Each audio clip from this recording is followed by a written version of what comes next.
So I think this presentation is being recorded, and I wasn't really sure if someone gives an introduction in these or whatnot. So I'm just really glad, I saw that there was, the power of inclusion and equitable health, which are super excellent presentations that, it's right in the same time as this one, which is, speaking to that, some of those aspects as well here. So this is a presentation, but I wanted to go over a few things first at the start. And I just wanted to highlight some pictures and just so you guys can get maybe a glimpse of, what sort of area this is. So this here, and I'll go to this laser pointer. And if you have any questions and stuff, just pop into the chat or unmute. This is really informal. I didn't know how many people were going to be present, but I think with the size of the group, just ask some questions and bring it up in the chat and we can go through it. So I wanted to highlight these pictures because they all speak to me in a different way. So one of the things when I went to the North, a lot of times when media paints a picture, they paint a picture of darkness or, lack of resources. But at some point, they don't have that many resources, but the resources they do have, they very much make into what they want. So this is a friendship center in Loche, and this is where you have Christmas parties, you have your conferences, they give food to some of the homeless.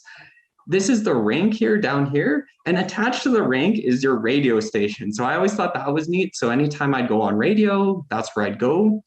This is the Dene High School, which, it's amazing. Like this is a school that's way past on, some of the things for inclusion of many others, as there is quite a community of, gay, straight, trans, and, those are some things that I really noticed there. And it was just a really interesting school to show. Here up north too, I'm an avid kayaker and I love it. This is a picture me and my brother took. So, calm waters the night before and the day after in the large lakes. I couldn't kayak on it at all, and I actually capsized my kayak. So I had to call on some northern friends to help me out because I didn't know where to go, and it was on the river down from Loche to Buffalo Narrows.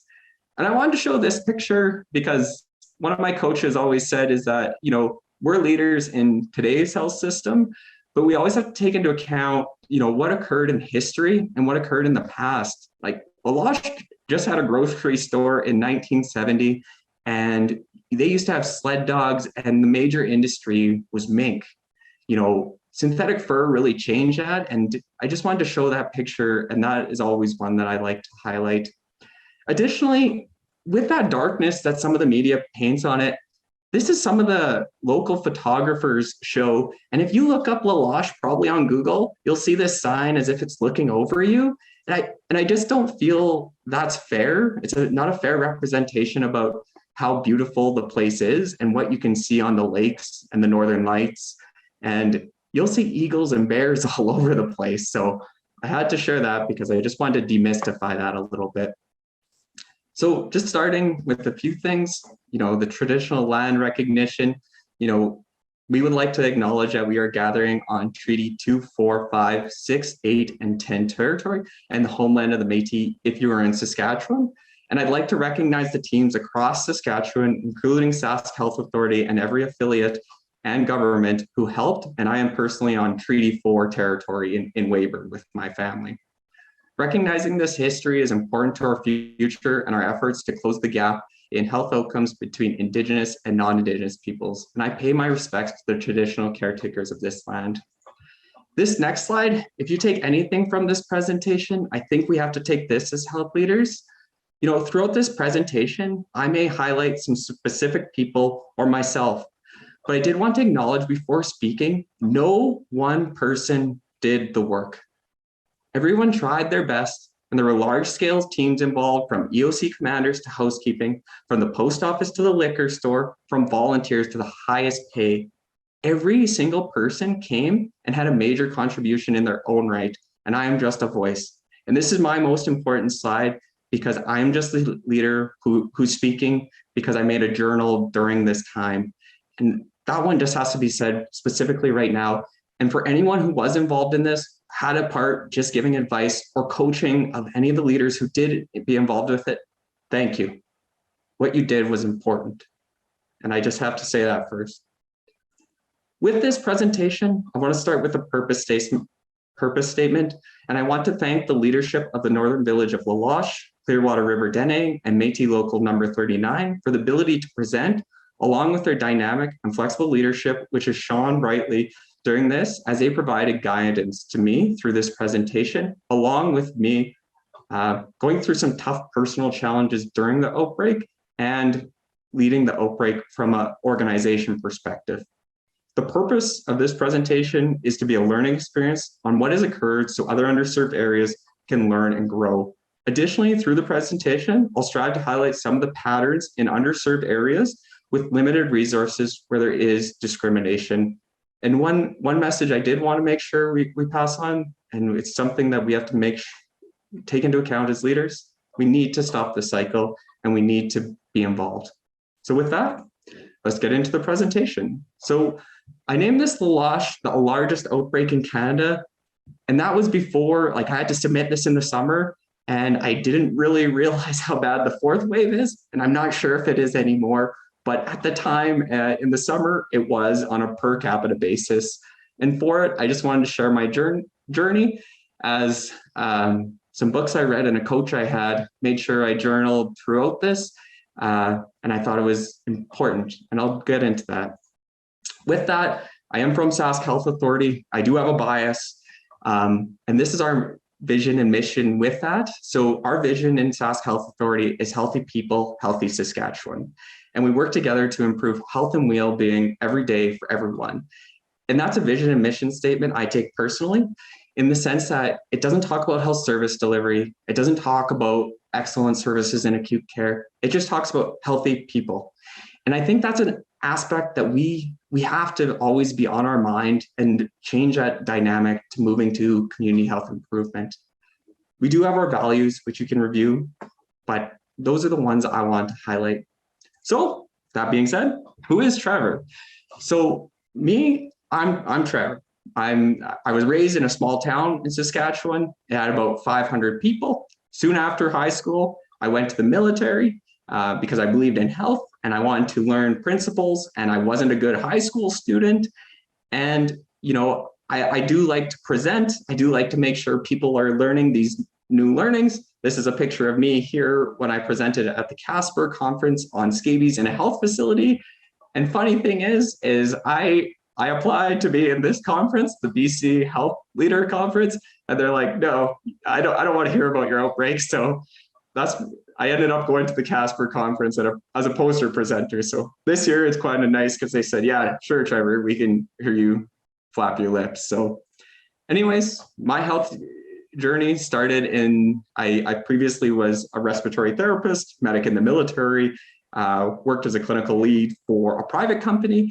And I got my start into what I would say is maybe a community-focused health approach in Eston and Etonia. The few things that I would always take from there, and when I was applying for the job in the North, one of the things I always learned was community focus. And realistically, I had some key people there who really guided me and took the time with me as I was 25 at the time. And they took me under their wing to speak about, and let me know about the history. Al Heron, Wayne Sinclair, Lori Reese, Colleen Healy, Val Cricket. There's just so many people, Karen Surface, who decided to take the time with me to explain, Saskatchewan health history and how that health history expanded. So it was nice for me to get to know them, become friends, and, start working together collaboratively. And it led to us to doing some amazing work. Some core work I previously did is a scabies outbreak. This was tough. And I thought, this is in the days before COVID outbreaks, and scabies outbreak was really tough. We had to rub lotion all over our bodies 2 times after I think it was like a 2-week period. We had to put it on residents, and it was really challenging at that time. Nowadays, it looks like a walk in the park, but at the time, it was very challenging. Worked on a health foundation. Together with the community, we created the Dr. Mulder Health Foundation, and that was a foundation so then people can donate and work with that community and involve more than just the health centers, on what can health be. So that was very important to me, and went to rounds with my staff every day I was in office. At the time, I was a young 25-year-old guy, and now I'm still a young 30-year-old man, maybe. And that's important, because you could hear the perspectives, and you hear the venting, you hear their emotions, and you hear how things are going, which brought me into a place where I realized that I wasn't doing an amazing job of working with my staff. So one of the things I worked through in my head was a way on which could help me create a framework to make sure I ground myself in principles. And none of the frameworks necessarily spoke to me at that time. And I wanted to share this with you, and this is the first time really sharing it. So this is what I've been doing for probably about 4 years in terms of encouraging performance and working with any teams when we're looking for kind of creating everyone on the same page. And I call it the LAWS framework. And what it stands for is life, attitude, work, and system. Let's go into it. So life, make friends. Who am I talking to? Who's Bria Foster? Who's Carol Kelly? What is their story? What is it about you that brought you here today? Can we be vulnerable together? Can we sit down and me share, I wasn't very smart in high school. Like, how do we deal with that? Sometimes, I chew with my mouth open. Give some context to who you are as a person and what you went through to become where you are today. Attitude. When you see the person and you hear their voice, pay attention. What are their inflections? What is their tone? How are they walking? How are they presenting on that day? Because their attitude dictates how they'll look at a problem, and it'll show how they're approaching what you're saying.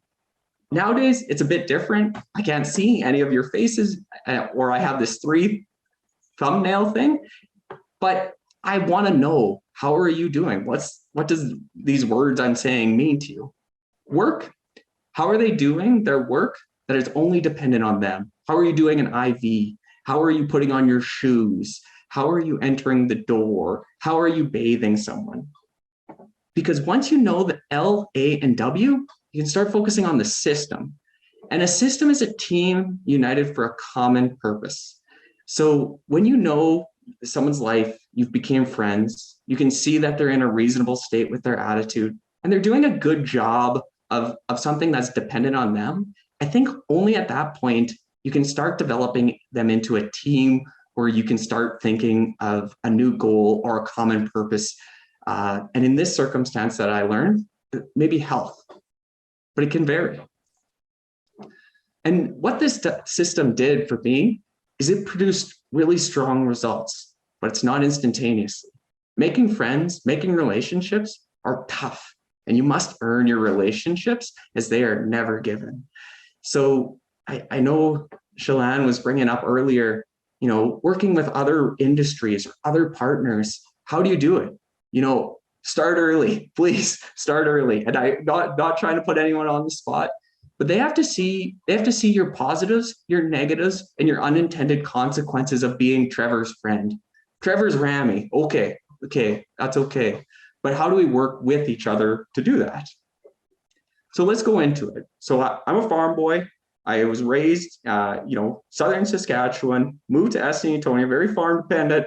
And then I had this opportunity, and I was coached to go to Loche. So what I was coached to do is I asked my coach, there's this opportunity coming up, and I see it, and it's in the northwest of Saskatchewan. What do you think? And my coach told me, as he said, Trevor, you haven't delivered health until you've delivered it to the people who need it most. And that's something I've always tried to take with me and have in my leadership pocket. Who needs it most? Because there's, in every community, in every place, there's people who need it more than perhaps myself. So some specifics of it, it's 85 kilometers north of Regina. It's the northern village of Loche, population of about 3,200, with a nearby reserve with about 1,000 people, which services about 5,000 people. And Dene is the language spoken by 89% of the residents. So as you saw, previously from here, this is where our coal is, and this is where I am now in Weyburn. Moved over here for Estony Etonia, traveled all over with the military for training, and then I moved up here in order to see exactly what it means to deliver health services for people who need it most. And on a personal perspective, this was different because, my wife's from Mexico, and, we lived in this, like, Eston, I never locked my doors. The doors were always open. And here it was a different world. It was almost as if, like, perhaps the view of what Saskatchewan is that I previously had no longer applies nowadays, because it is just so different. And before the big COVID is that I was getting married. We moved up here together. My wife just got a job in quality and safety, and I had started. So I started all guns blazing. And you know what? I probably forgot a lot of my principles. I probably didn't focus on the people and the relationships as much as I could. And I was really fortunate that after a month in, I had a really great coach. And I give him every credit I can. This man's name is Richard Petit. Richard Petit has been advocating for Northern Health for many, many years. He doesn't come from this traditional background. I'm health. I'm medic, respiratory therapist. I want to do health.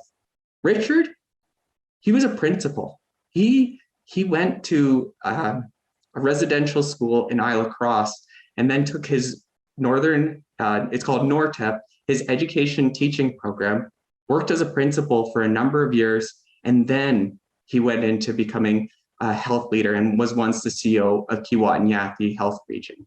And from that, it changes how he'll approach problems. And, this guy was such a community advocate. He was a drummer in a band, and he is still, like, just, I couldn't say enough things good about him, but he is what encouraged me more to bring in the community together and help reframe me and make sure I'm following my principles. So, I started it in July 28th of 2019.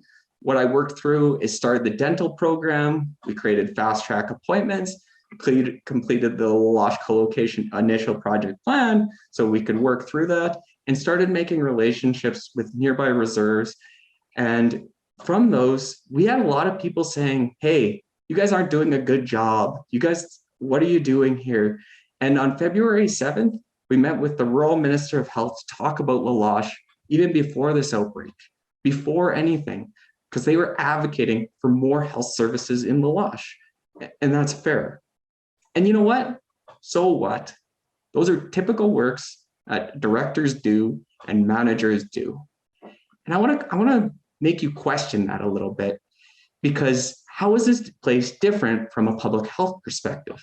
And I think we have to change that lens to saying, yeah, that was good work, 6 things, 5 things, but why didn't you do 10 things? Why didn't you do 12? Why didn't you do 13? Why didn't you do something bigger? And at times that's reasonable, but in some places it's not. So here, 90% of the people identify as First Nations. That's not an issue, but they don't speak English. I speak English.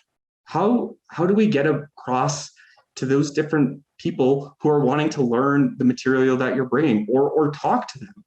I couldn't. I needed to work with partners. I needed to make more friends, because that's the only way you can start to communicate. Median after-tax income, Saskatchewan's is about 34,000, in La Loche, 20,000, and in Clearwater, Dene Nation, 14,000. So accessing resources can be tough, and it will impact the household, how much money people have and what they could do. And the majority of services are below the 54th parallel. So, where Big River, might not know where Big River is, but people go from here to North Battleford, PA, and Saskatoon for a lot of their specialist services. Crowding, the percent of private households with more than 1 person per room in Saskatchewan might be 2. You might have a bunk bed in your kid's room. You might sleep in the same bed as your wife or husband. In La Loche, it's 10. In Clearwater River Dene Nation, it's 18. So I know what you guys are probably thinking.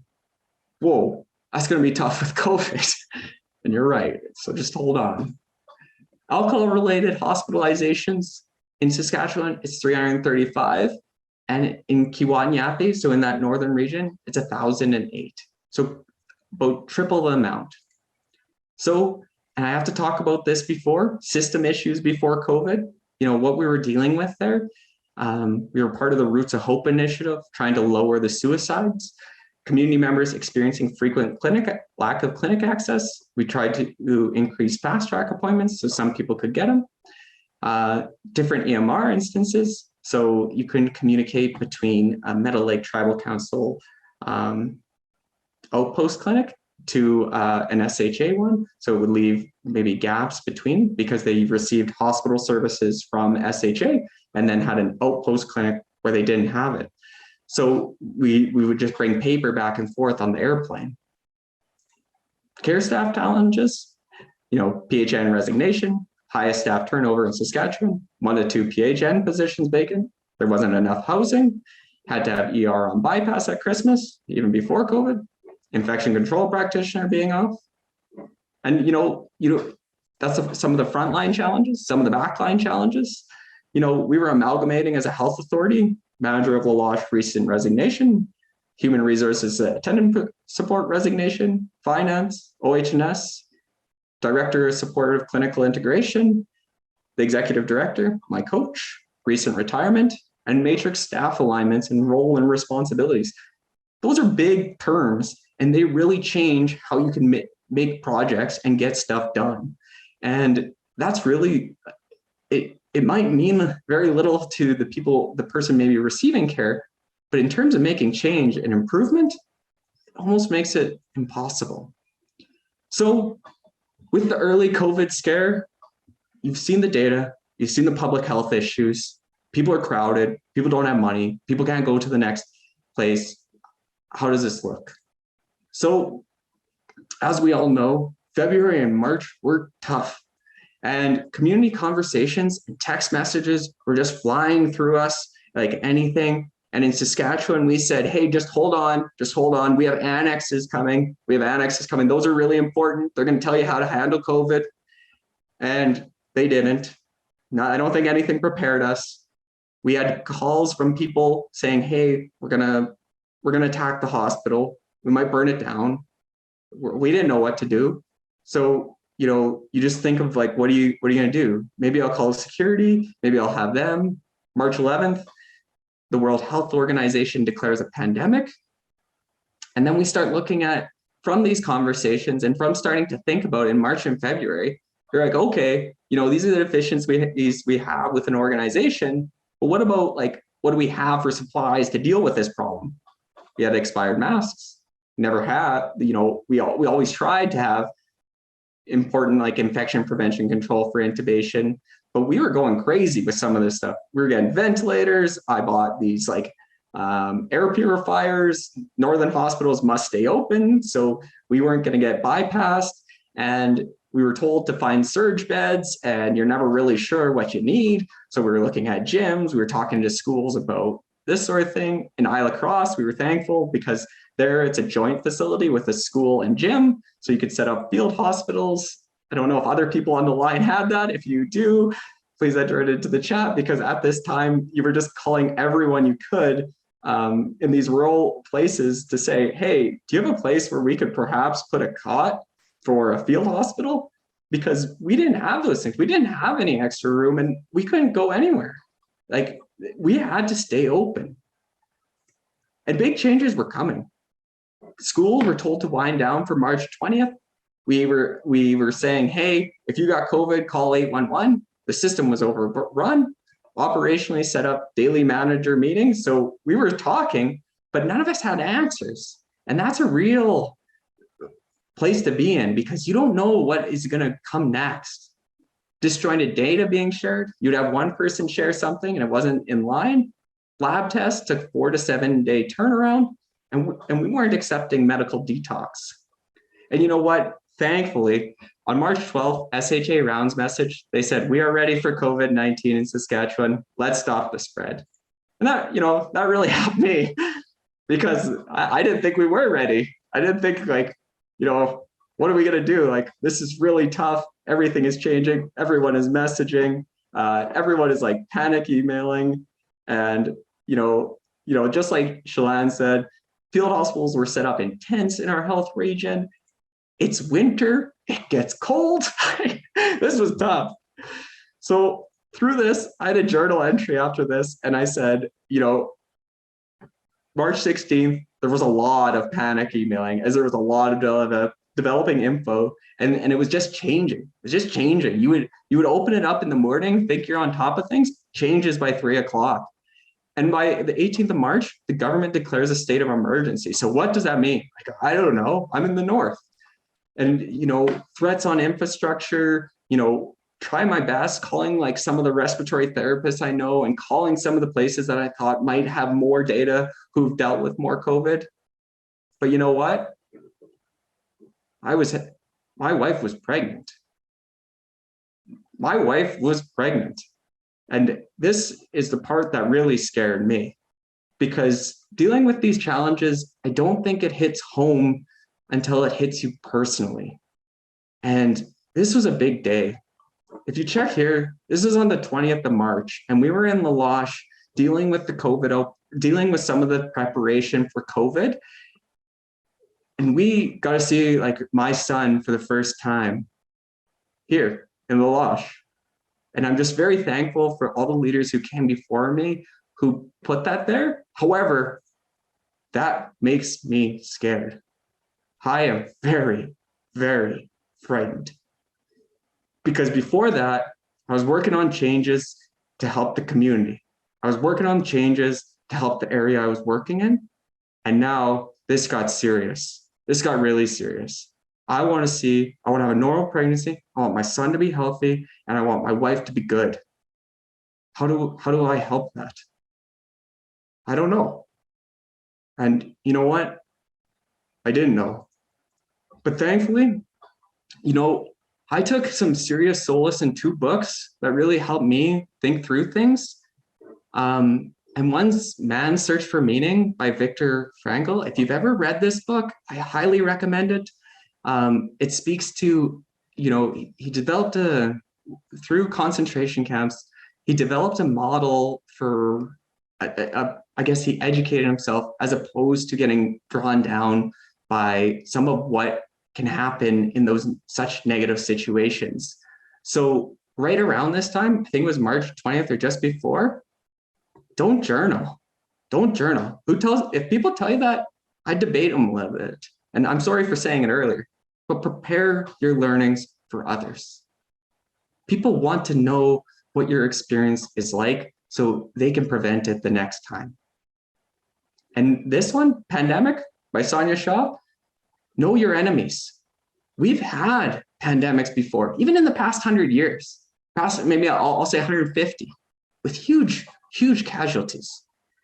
And we must know those so then we can be leaders to respond to them. Despite being operational, we have to know them. And that being said too, it brings you back to saying, just with my laws framework, you have to know yourself. And from that point, I think I was hoping the North would show me how to be a leader, but it was just preparing me to learn how to be a leader. And from there, I tried to hone down on myself. I started my habits. Chopping trees was one of mine, kayaking, and I walked every morning before we started work. Because sometimes the organization and the pressures, they're not telling you to slow down. They're telling you to speed up. And you have to know personally, you can't be your 100% leader if you're speeding up all the time. You have to look back. You have to pause. You have to rethink. You have to walk. You have to pace. Whatever it is, everyone has their own. You got to find it. And that's what I'm saying with this laws framework. Once you're okay with the L and W, only then you can build the team. And these things help me hone down on that so I could be the best Trevor I could be and be the best, husband and soon to be father. So then I could be there for my family, and then from there, hopefully for my teams who I work with. And with that, a big component of that allowed me to do is being friends. at this meeting on February 7th, we didn't do a good job. That's what was known. We didn't do anything right. Health wasn't working for anyone. But this one, we started changing that. Everyone started saying, hey, we can all help with health.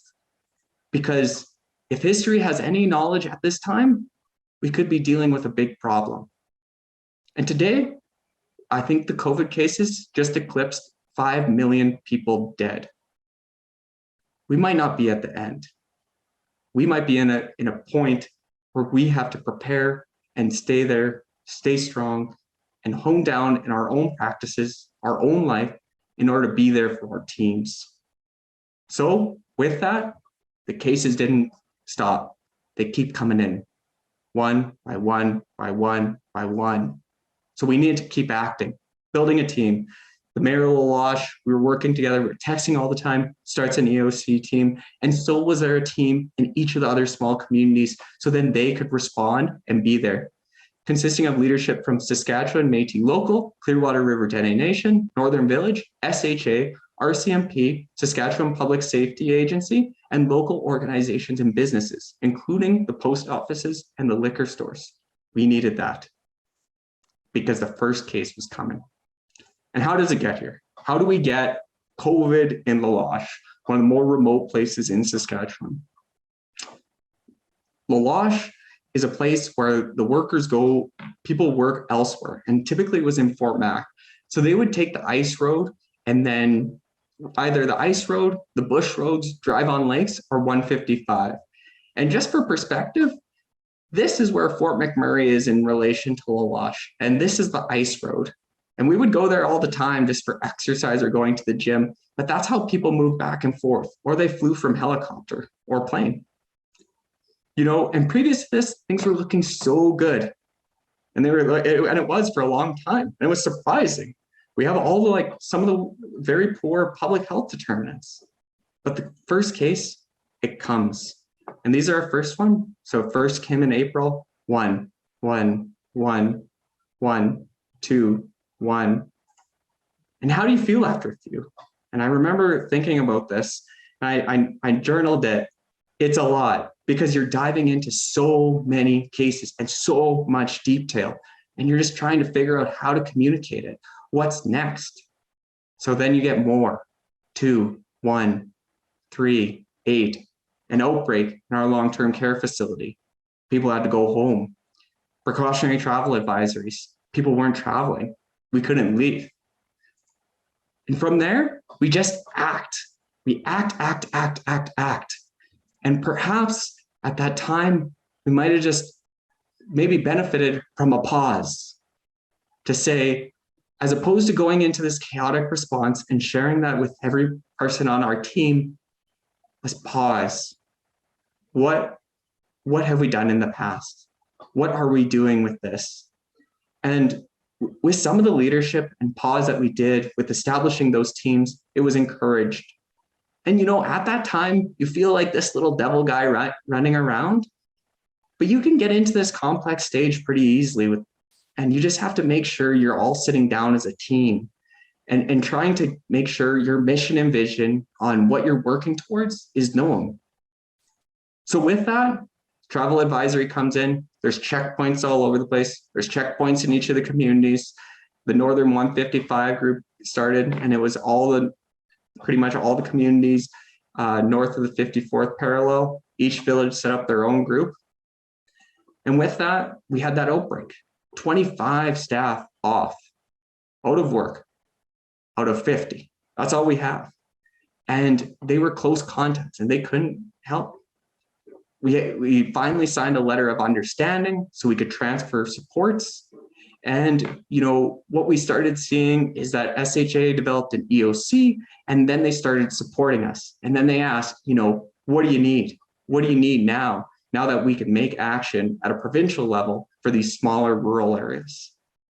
So we did. We asked, and we brought every sort of support we could to Loche. We had 4 on-site PHNs. That's all of the Northwest PHNs, mind you, and 8 off-site, helping with case investigation. 28 individuals coming here just for doing swabbing and testing because we knew we were behind. and 3 people just for cleaning. And they came from across the province. They came from Weyburn, they came from Swift Current, they came from Momart, they came from Lampman, all over the place, thousands of kilometers to help out with this cause with every energy they could. And what that occurred is that we then went more slowdowns, more ability to do it because we couldn't keep the hospital open. We needed to. If we didn't do this, slow down supports remotely. But what does that mean? So if we're sending 28, 32 people to Loche does not have a hotel. People needed to stay 100 kilometers away in Buffalo Narrows. Loche, we needed people to stay in all the hotels. We used every single hotel in Buffalo Narrows and then rented houses in Loche and Buffalo Narrows just to support that. And people didn't have meals. There wasn't enough restaurants. And we only have a Subway and Little Lizzie's. And that wasn't enough. So we needed to provide that. We needed to expand gas station hours, and we needed to give them stuff so they could come. Then it gets worse. After that, the entire kitchen caught COVID, and we had to bring Subway for 5 days. And then we brought in a catering company.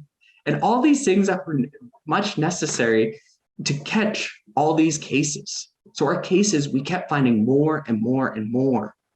And 21 on Sundays, 18. And it just continued.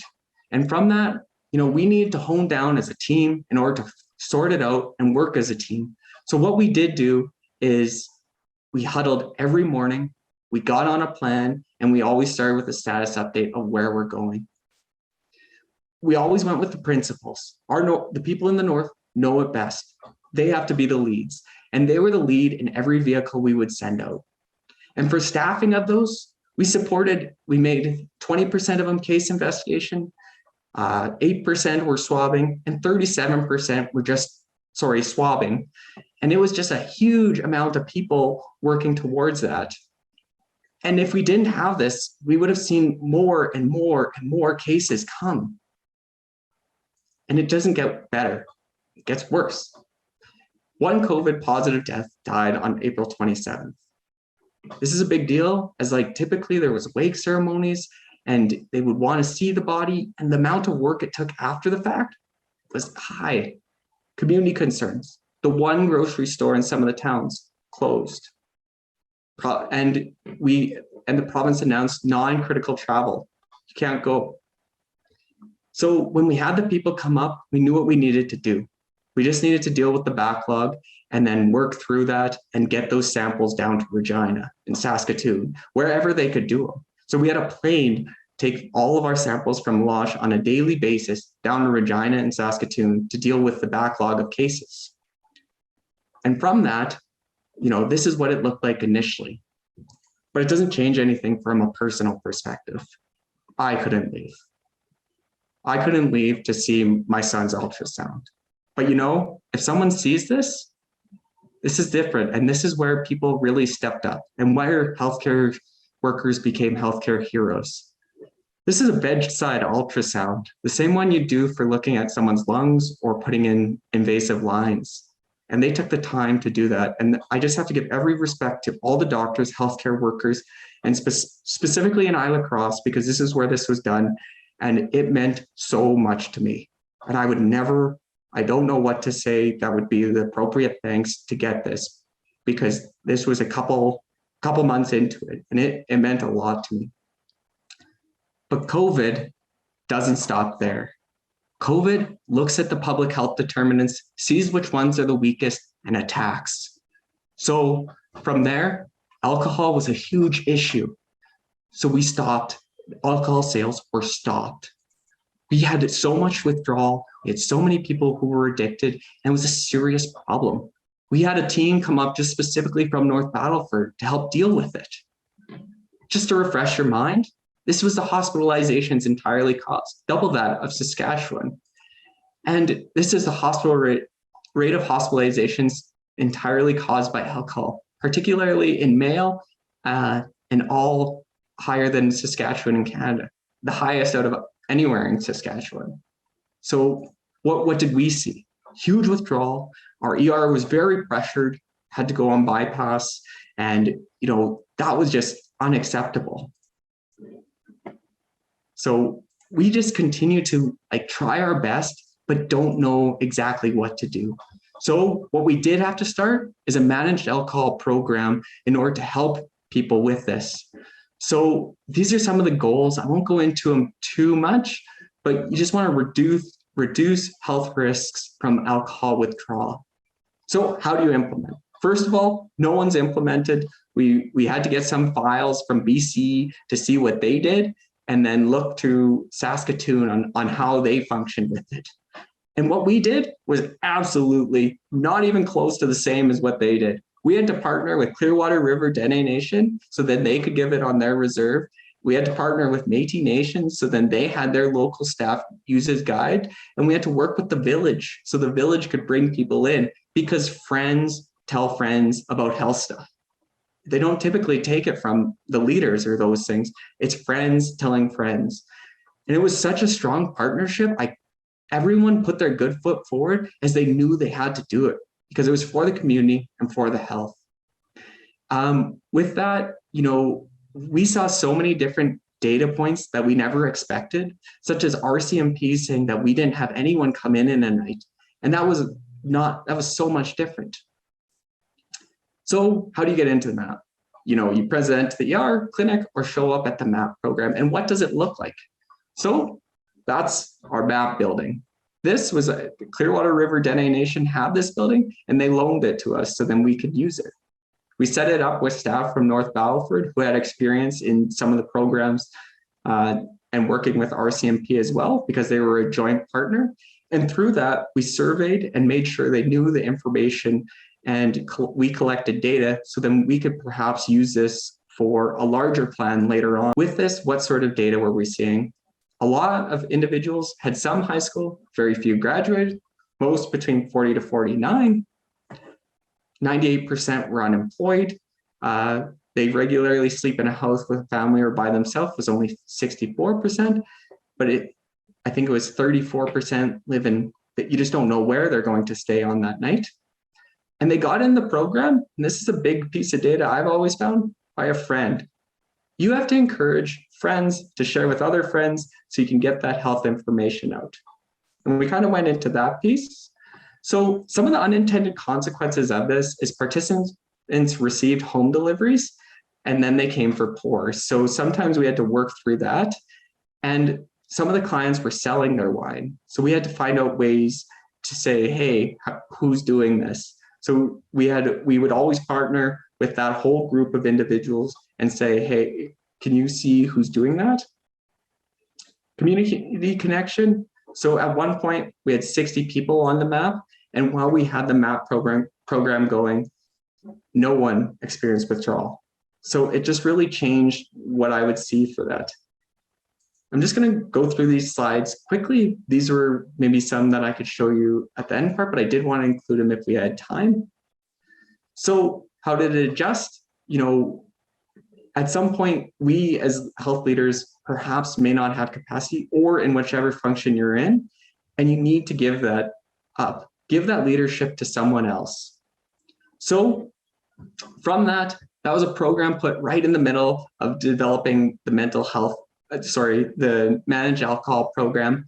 And so we're swabbing now, we're doing community-based swabbing, and we have a MAP program now. So I was just very thankful for that. And then the next piece on what we did on the same week, and I'll show you this here, on May 11th is when we started some of our community-based swabbing. So what we did is, it's called active case finding. So we monitored symptoms, and if they showed symptoms, we would swab them. So in the Loche, there isn't addresses and you couldn't Google map someone. You had to know the names of them. So some of the names of the areas are Ghost Town, Wall Street, and you had to know those from a local perspective in order to guide people on where to go. So we got maps from the community. Randy Herman, this person's a legend. He translated everything the night before we would go out into Dene so people would know. And we also had an opportunity for people to text or call or ask questions while we were doing this. So we had our local folk try to give the maps. And then what we did is we gave them to the deployed staff who would use the maps to know where to go. And here's just a picture of them in their PPE. This one here, she's local staff. And then, we have some of the ones who came from all over the place in these back parts here. And it was kind of a fun, exciting, high energy time. With that being said, we had these vans where we could pull our equipment out of. There's me. At times, people weren't compliant or would not want to get swabbing at a specific time, and you had to be somewhat flexible. And on a daily basis, these were the amount of swabbing we were doing in order to identify the cases. So right from 36 to 160 in a 7-day span. So we need to get it done fast in order to eliminate the cases and isolate. And that was back in the test, trace, isolate days, which in general, if we would have followed traditional work that we did across the province, it wouldn't have worked. However, with active case finding, we were able to, at the end of this, control the outbreak. So at the end of the day, we did 813 houses from all the sorts of places, and we stopped the spread of COVID. From the time of April to the end of June, we had eliminated the increasing cases. So, we would see some of this as we were doing this. We would make sure the staff are still there. And then here, end of May, there were none. And that's really something like that we have to learn from, because there was a way at some point in order to decrease the spread of COVID. Now I realize it's a bit different as we've accepted it to some extent in our communities, but there is a way. With that, you would get your R0 going up, like when we did all those rapid case finding, but once it did, we got it below that 5, well, that 1, sorry, not the R, the R0, and then we got the 1 below that after that period. And one of the things with it, we were so well supported. So many people gave us like positive remarks. We were getting all sorts of praise. And, we created research articles from it. But what I'm starting to see now is that, maybe my question would be like to everyone else on the line is like, how do we make sure people and our staff and the people who are working feel this passion and this energy? Because some of the quotes I had from some of the staff when I was asking them about it were quite impactful to me. So I asked Brianna Stewart. Brianna Stewart was the sole Loche PHN. What's up? And she's been now awarded a nominee for the Canadian Nurses Association, and she is well deserving of every regard we can give. But she said, looking back now, the energy and hard work all of us put in is astounding. The way everyone came together and put everything they had into helping this community was heartwarming. I'm still so grateful for having this help, and will never forget these people. It was amazing. Everyone had full energy at the time, and it was just such a different approach. And I think it's something we have to remember on how important the work everyone is doing in all regards is for our COVID response. And Martha Moran, she was our EOC director, I believe. And she said, overall, the response to the Loche, that CRDN COVID outbreak, was successful due to the unprecedented collaboration and resource sharing of many organizations. We worked as one. We were all a team united for health.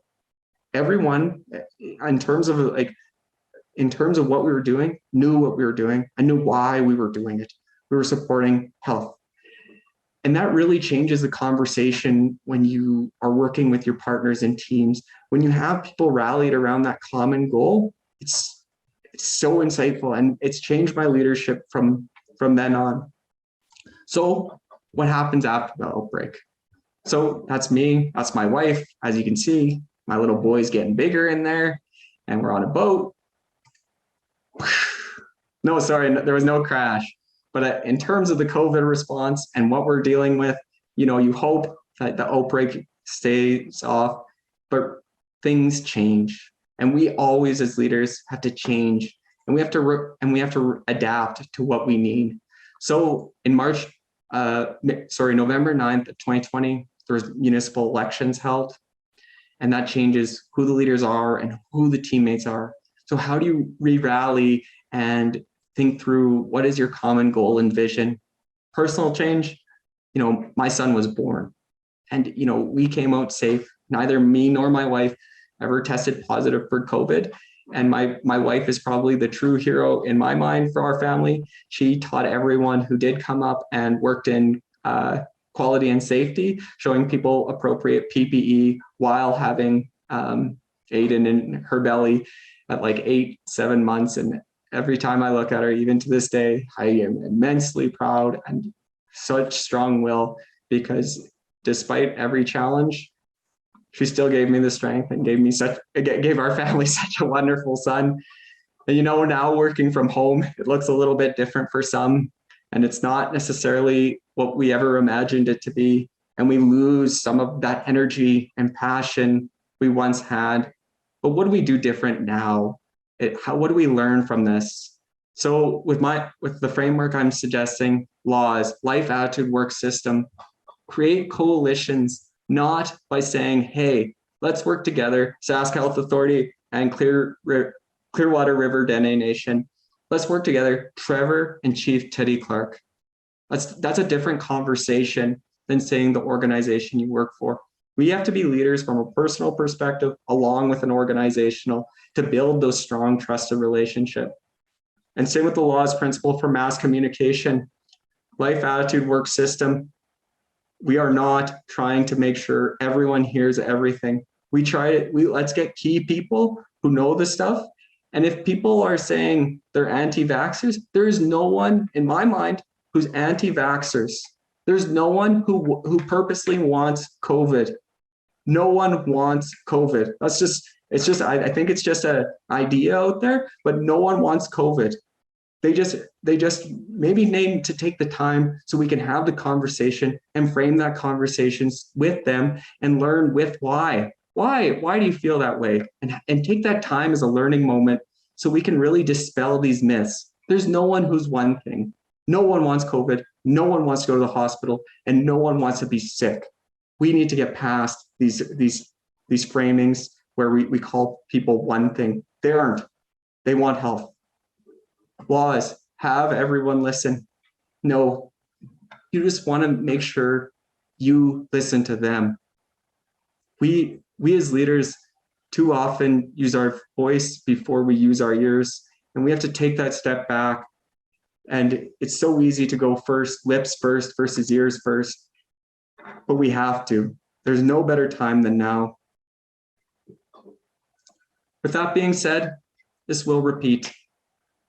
COVID is an assassin for health determinants, and we have to make sure we try to stop it in its tracks wherever we can by forming these teams, forming our strengths, and using what we know as leaders to listen and work with everyone who's a part of your system, or help everyone. Final thought, we got to change our look. There's no one person who is focused on services. We have to just rally around healthy people, and healthy people comes from everyone in the community. Your libraries, Salvation Army, you could just go on and on. Adequate businesses operating in your system.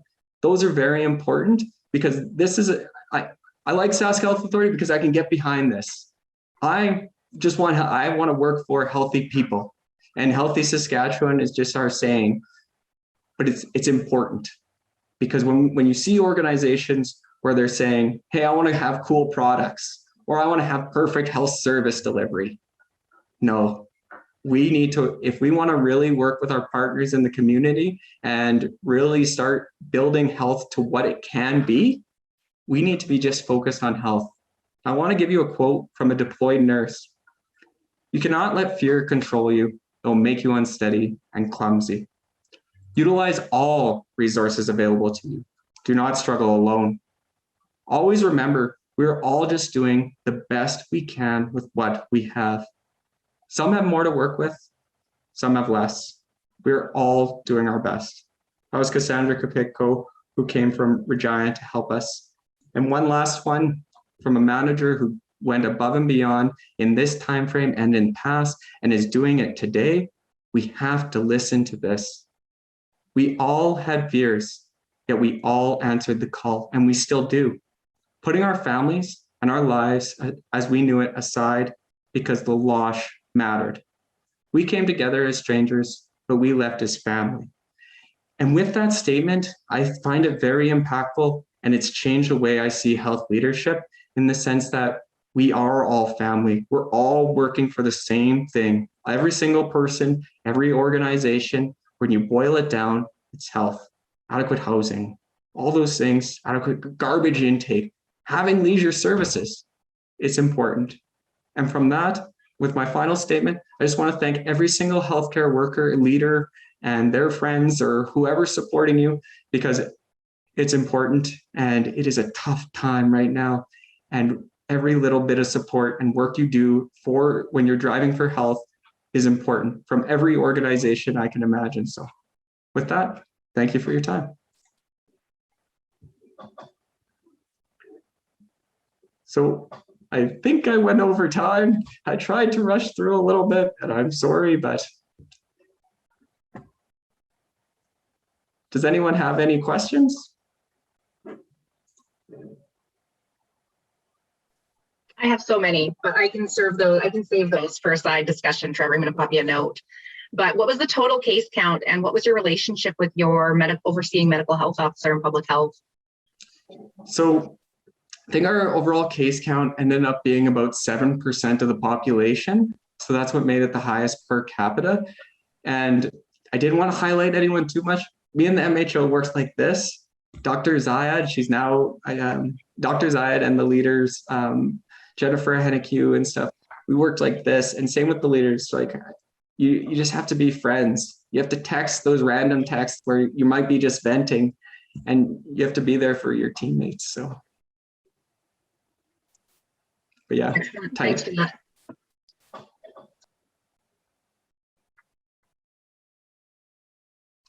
Any other questions?